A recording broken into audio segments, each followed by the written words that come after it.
Okay, number 22 says find the zeros. And notice that this is quadratic equation. It says equals 0. That's how we always want it to start. So we're saying what values of x would cause this to equal 0. And so if you just kind of ignore this part and just focus on what we have here, we just factor it. That's it. So if you say, well, what were the factors here? Well, the first in each set, because this is the answer to FOIL, and this was the F, the O, and the I, and the L. So the first in each set made x squared. So we have x and x made x squared.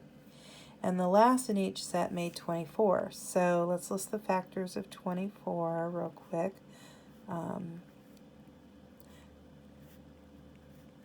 Here we go. There's the list.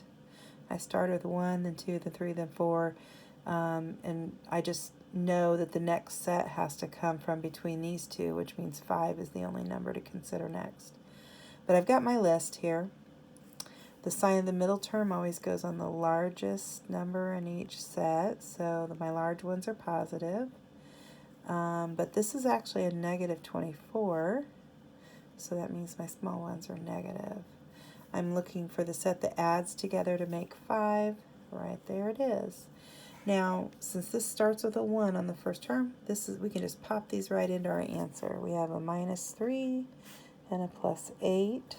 So we've done our factoring. Now to solve for zeros means to solve. So we would say, let's put this equal to 0 and make this one equal to 0 and solve each. Add 3 to both sides. Subtract 8 from both sides.